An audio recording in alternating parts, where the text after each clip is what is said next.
사랑의 하나님, 사순절 첫 번째 주간을 물을 포도주로 바꾸어 주신 하나님의 따뜻한 은총으로 시작합니다.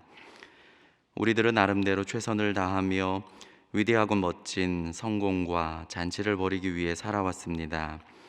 그러나 되돌아보니 마치 우리들의 잔치가 끝나가고 있는 것 같습니다.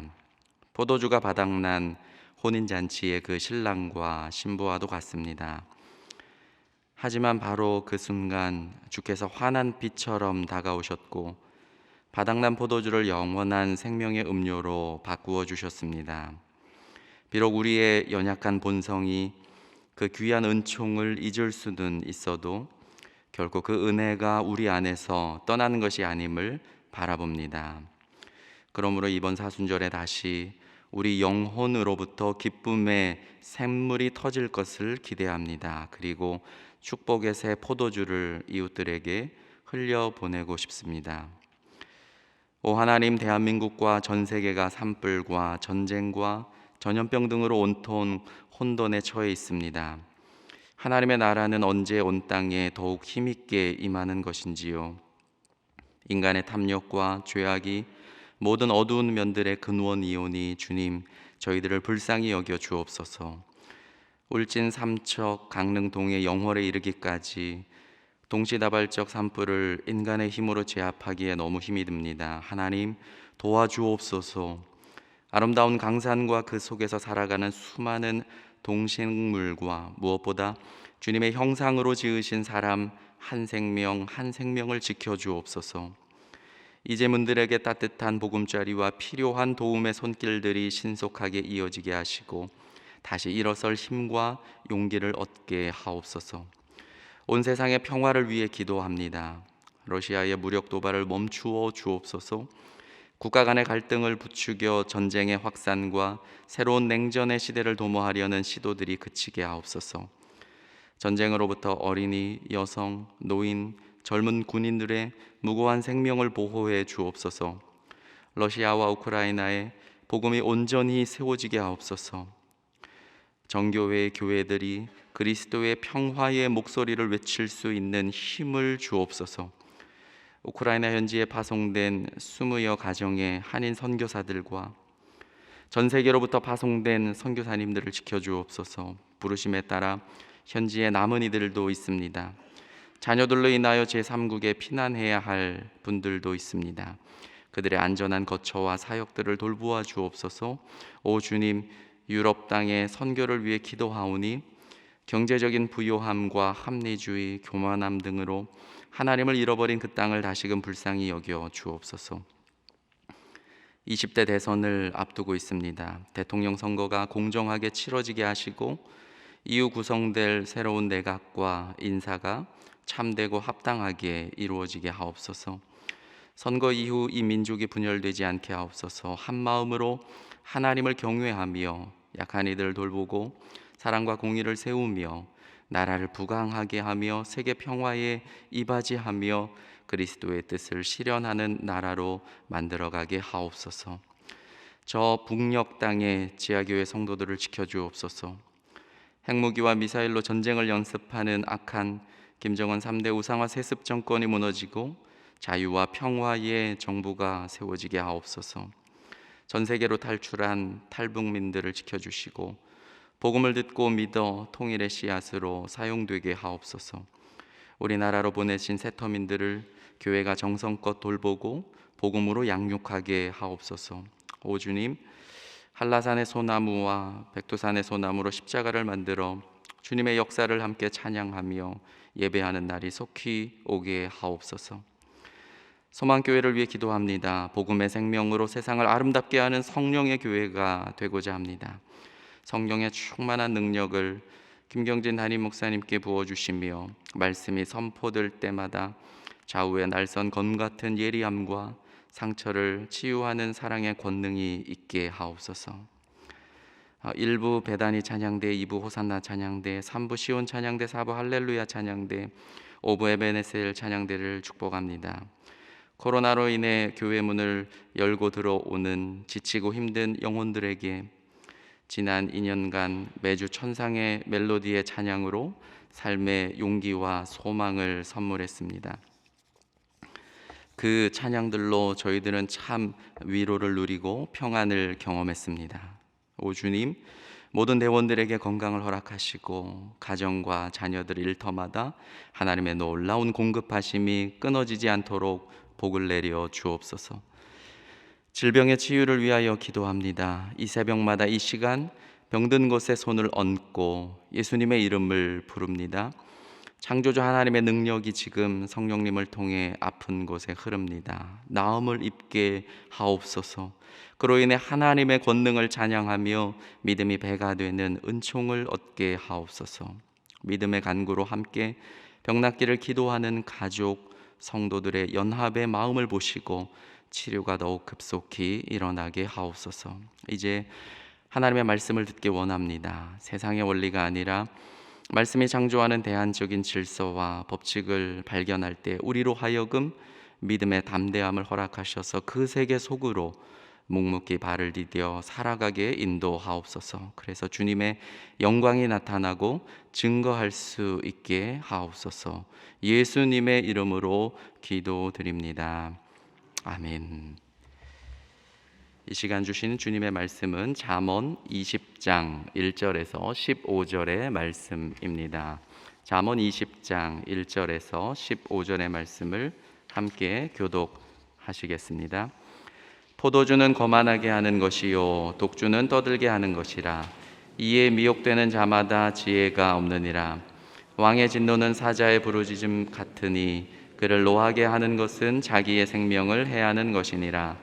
다툼을 멀리하는 것이 사람에게 영광이거늘 미련한 자마다 다툼을 일으키느니라. 게으른 자는 가을에 밭 갈지 아니하나니 그러므로 거둘 때에는 구걸할지라도 얻지 못하리라. 사람의 마음에 있는 모략은 깊은 물 같으니 그럴지라도 명철한 사람은 그것을 길어내느니라. 많은 사람이 각기 자기의 인자함을 자랑하나니 충성된 자를 누가 만날 수 있으랴. 온전하게 행하는 자가 의인이라. 그의 후손에게 복이 있느니라. 심판 자리에 앉은 왕은 그의 눈으로 모든 악을 흩어지게 하느니라. 내가 내 마음을 정하게 하였다, 내 죄를 깨끗하게 하였다 할 자가 누구냐. 한결같지 않은 저울추와 한결같지 않은 되는 다 여호와께서 미워하시느니라. 비록 아이라도 자기의 동작으로 자기 품행이 청결한 여부와 정직한 여부를 나타내느니라. 듣는 귀와 보는 눈은 다 여호와께서 지으신 것이니라. 너는 잠자기를 좋아하지 말라. 내가 빈궁하게 될 두려우니라. 내 눈을 뜨라. 그리하면 양식이 족하리라. 물건을 사는 자가 좋지 못하다 하다가 돌아간 후에는 자랑하느니라.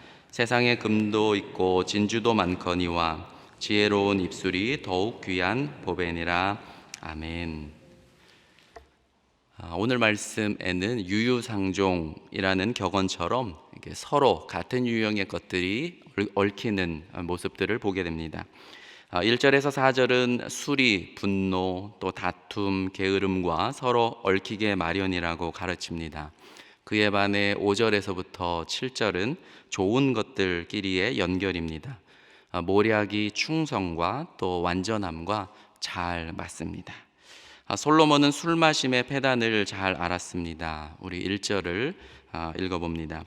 포도주는 거만하게 하는 것이요 독주는 떠들게 하는 것이라. 이에 미혹되는 자마다 지혜가 없느니라. 술을 의인화시켜 표현하고 있습니다.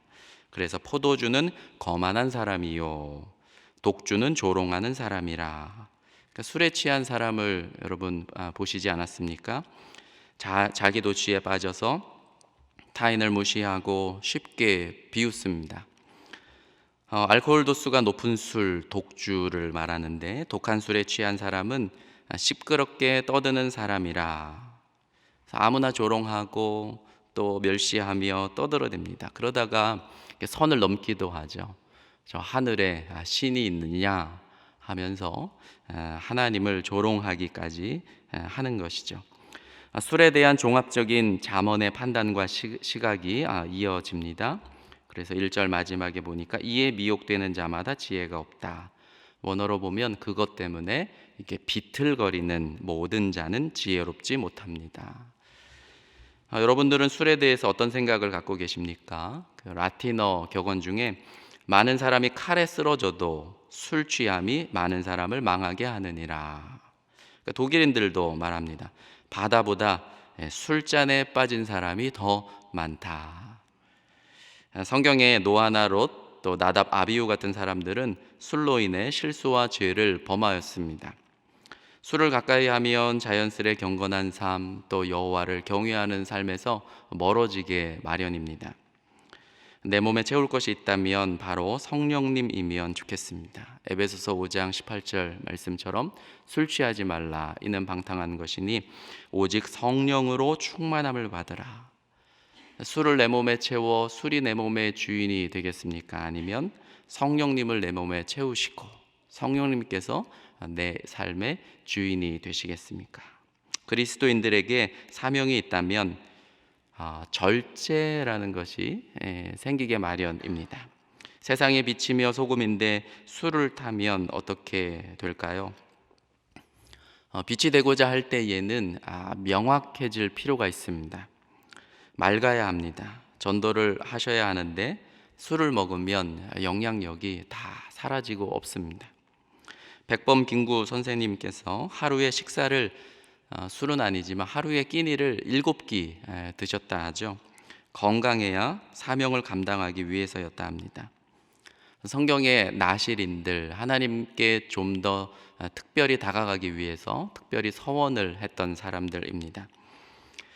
그래서 하나님께 더 가까이 다가가 그분과 교제하기 원하여서 그렇게 나실인 서원을 했던 사람들은 포도주뿐만 아니라 모든 것을 금했죠. 포도씨, 포도즙, 포도 껍질, 포도 열매까지 모든 것들이 다 금지되었습니다. 왜 그랬습니까? 시선을 흩트리는 모든 것을 차단했고 좀 더 하나님의 관계에 집중하려고 위함이었습니다. 그렇기 때문에 사명을 품은 사람은 자신의 삶을 단정하게 되고 무엇보다도 술은 멀리하기 마련입니다. 그의 생각이 맑고 그의 삶이 집중되어 있고 그래서 보기가 아름답고 또 향기가 납니다. 그런 분들이 되었으면 좋겠습니다. 술 취함은 왕의 진노를 부를 수 있다 말씀하고 있죠. 본문 2절을 읽겠습니다.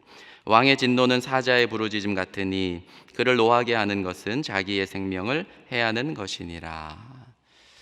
저는 알레고리로 해석을 해봅니다. 이 왕을 하늘에 계신 하나님으로 견주어 보았습니다. 술 취함은 하늘에서 하나님의 진노를 부르고 있다. 여러분, 사자의 부르짖음, 저는 동물원에서 들어본 적은 없는데 아프리카 세렝게티 국립공원 여행을 하신 분들이 혹시 계십니까? 갑자기 들리는 사자의 부르짖음을 듣는다면 정말 등골이 오싹하고 아마 소름이 돋을 것입니다. 술 마시고 있던 자에게 하늘로부터 사자의 부르짖는 소리가 들립니다. 온몸이 소름이 돋고 정말 술잔을 손에서 떨어뜨릴 만큼 그 자리에서 얼어붙을 것입니다. 벨사살 왕은 성전 기물을 꺼내서 연회를 베풀다가 하나님의 심판을 당하게 되죠.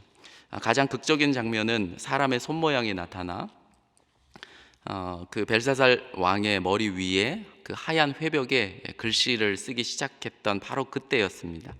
왕이 벽에 등을 기대고 있었다면, 그리고 자기의 머리를 위를 쳐다보았다면 그 쓰고 있는 손바닥을 아마 보지 않았을까 생각이 됩니다. 메네메네 데켈 우 파르신, 다니엘이 그 의미를 해석했죠. 왕은 자격 미달이고 그러므로 바벨론은 멸망하여 메대와 페르시아에게 넘어갈 것입니다. 해석해 주었습니다. 벨사살은 귀족 천여 명과 함께 술 취함으로 하나님의 심판을 받았습니다. 이러한 술 마심은 다툼과도 또 연결이 됩니다. 본문 3절을 함께 읽겠습니다. 다툼을 멀리하는 것이 사람에게 영광이거늘 미련한 자마다 다툼을 일으키느니라.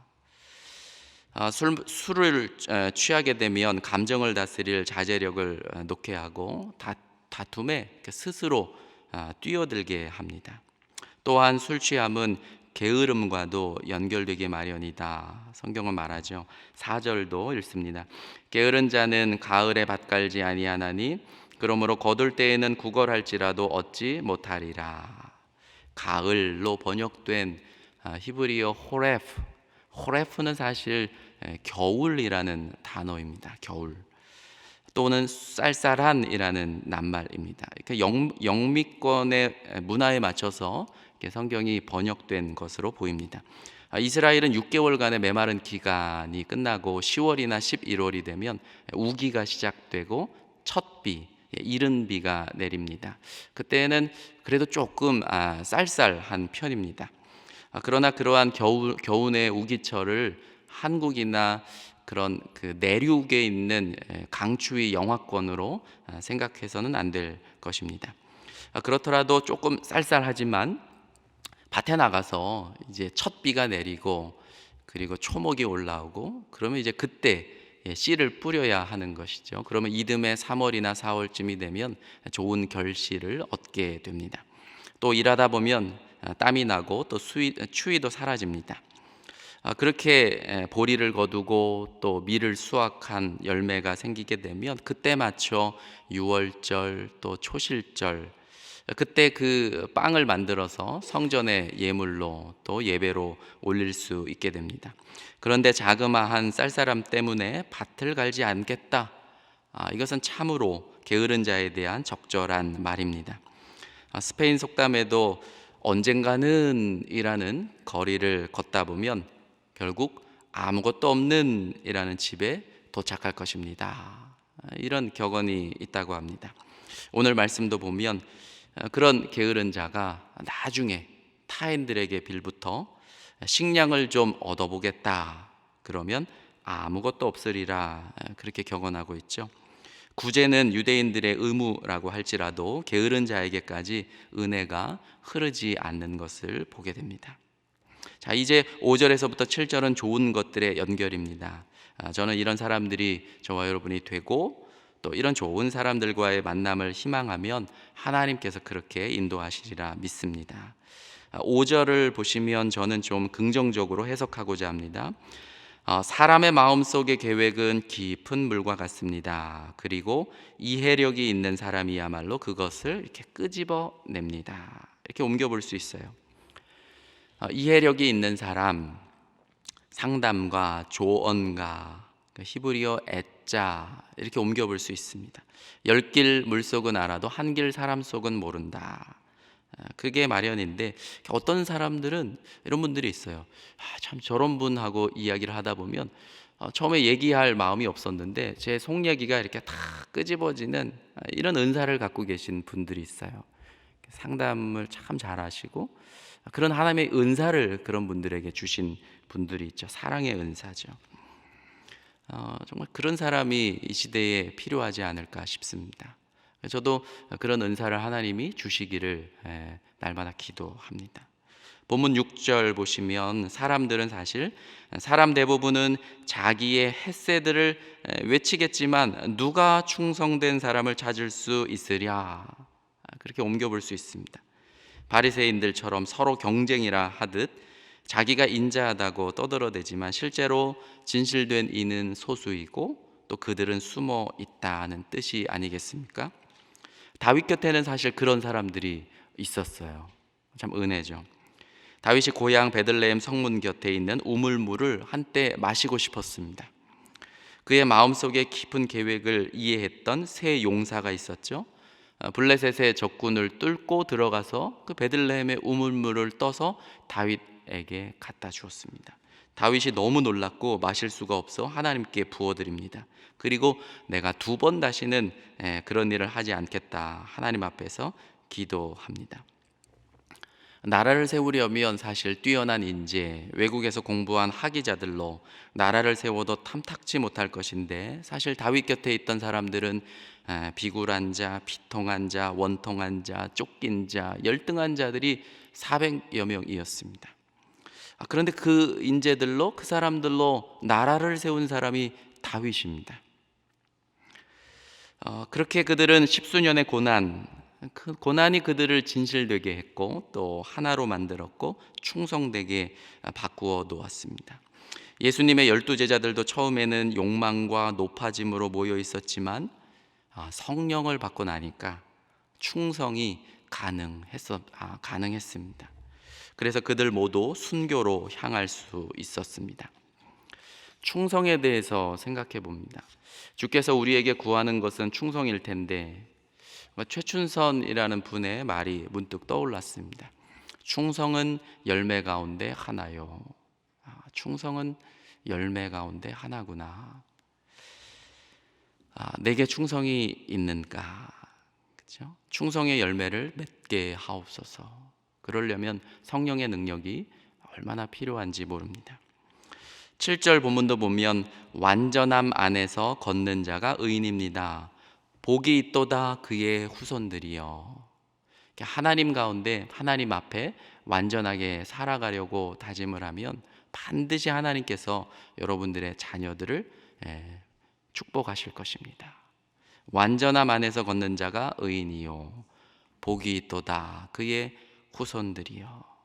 하나님께서 아브라함에게 나타나셔서 말씀하셨죠. 99세 너는 내 앞에 행하여 완전하라. 주께서 그에게 원하셨던 것이 무엇이었을까요? 사실 바로 직전까지 아브라함은 실수에 실수를 연거푸했습니다. 이집트로 내려갔고 아내를 누이라 속였고 14년 전에 25년 전에 그리고 14년 전에 또 이스마엘을 얻어서 그 자식을 자기가 만들었고 참다 못한 하나님께서 99세에 나타났으며 너는 내 앞에 행하여 이제 좀 완전할 수 없겠느냐.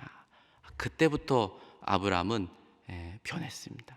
이름이 바뀌었고 아브라함으로 그리고 무언가 변하기 시작했습니다. 그러자 하나님께서 그의 후손을 복 주시지 않았습니까? 이제 이삭 때부터 그의 자손들이 하나님의 복을 받게 됩니다. 저와 여러분들의 삶을 되돌아봅니다.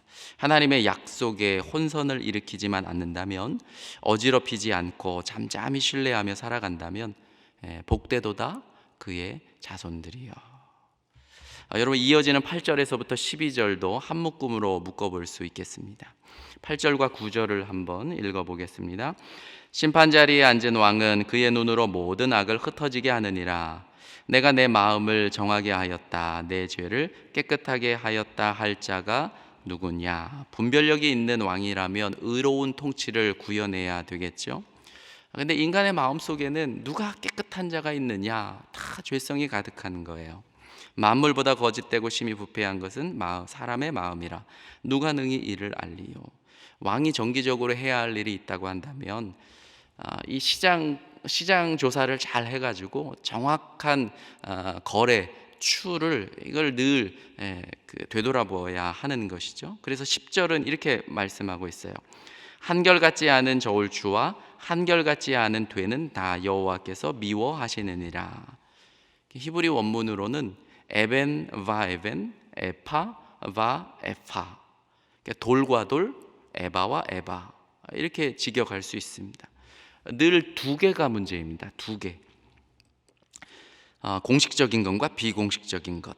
부동산을 우리가 거래해도 계약서를 이중으로 쓰고 회계장부를 만들어도 이중으로 장부를 만들고 항상 두 개를 준비하는 것, 이것이 세상이 하는 방식인데요. 상거래를 하는 상인들이 돌을 두 개를 준비했던 거예요. 물건을 살 때는 무거운 돌을 준비해서 더 많이 떼오고 팔 때는 가벼운 돌을 가지고 이윤을 또 남기고, 그러니까 이윤을 2배 남기는 모습을 오늘 적나라하게 보여주고 있습니다. 10절 후반절에 이렇게 얘기하죠. 그 두 가지 모두가 하나님께서 가증하게 여기시는 것이니라. 우리의 삶을 되돌아 볼 수밖에 없어요. 우리의 삶은 사실 어린 아이들도 다 들여다 봅니다. 그래서 11절 이렇게 교훈하고 있죠. 같이 읽습니다. 비록 아이라도 자기의 동작으로 자기 품행이 청결한 여부와 정직한 여부를 나타내느니라. 우리 아이들이 다 지켜보고 있습니다. 하나님은 여러분 어떠시겠습니까? 12절도 읽습니다. 듣는 귀와 보는 눈은 다 여호와께서 지으신 것이니라. 우리의 삶에 정직이 나타났으면 좋겠습니다. 그래서 마지막 13절에서 15절은 정직함 또 부지런함에 대해서 권면하고 있습니다. 13절도 읽습니다. 너는 잠자기를 좋아하지 말라. 내가 빈궁하게 될까 두려우니라. 내 눈을 뜨라. 그리하면 양식이 족하리라. 잠자는 것을 사랑하지 마십시오. 가난에 빠지지 않도록 하십시오. 눈을 뜨면 빵으로 만족할 것입니다. 이렇게 옮겨볼 수 있는데요. 사실 삶의 계획과 목표가 있으면 잠을 적절하게 줄여서 인생의 최선을 다하게 될 것입니다. 그래서 오늘 말씀도 보면 눈을 뜨라. 그리고 상상이 되는 권면이 있습니다. 기도하라. 하나님의 백성들이여. 주께서 늘 새벽마다 기도하셨던 것처럼 새벽에 눈을 뜨고 일어나 삶을 계획하고 묵상하 보면 우리의 삶이 훨씬 더 활력이 넘치게 될 것입니다. 14절 본문은 정직한 입술에 대한 권면이죠. 참 우스운 장면입니다. 함께 읽습니다. 물건을 사는 자가 좋지 못하다 하다가 돌아간 후에는 자랑하느니라. 상거래에서 흔히 발생하는 이중 심리가 우리에게 있어요. 사기 전에는 뭐가 안 좋고 뭐가 탐탁지 않고 그렇게 불평불만을 다 해서 사람들을 다 쫓아내며, 그리고 이제 내 수중에 딱 들어오면 딱 사가지고 다시 가서 사람들에게 자랑하느니라. 그러한 모습을 적나라하게 보여줍니다. 어거스틴이 이 구절에 대한 주석에서 인간의 마음의 은밀한 욕망에 대해서 이렇게 말했습니다. 너희는 모두 싸게 사고 비싸게 팔기를 원하는구나. 참으로 그렇습니다. 여러분, 결론입니다. 나는 거룩하니 너희도 거룩하라. 술 취함은 분노와 다툼과 게으름을 계속 얽히게 하고요, 그에 반해서 하나님을 따라가는 경건한 자들은 충성과 완전함과 정직함을 계속 이끌어옵니다. 악은 어떤 모양이라도 버리라. 또 디모데전서에서도 남자들이 분노와 다툼 없이 거룩한 손을 들어 기도하기를 원한다. 사도 바울의 권면처럼 이러한 하나님을 따르는 선한 모습이 우리에게 계속 쌓이기를 축복합니다. 함께 기도하시겠습니다. 하늘에 계신 우리 아버지, 아버지의 이름을 거룩하게 하시며 아버지의 나라가 오게 하시며 아버지의 뜻이 하늘에서와 같이 땅에서도 이루어지게 하소서. 오늘 우리에게 일용할 양식을 주시고 우리가 우리에게 잘못한 사람을 용서하여 준 것 같이 우리 죄를 용서하여 주시고 우리를 시험에 빠지지 않게 하시고 악에서 구하소서. 나라와 권능과 영광이 영원히 아버지의 것입니다. 아멘.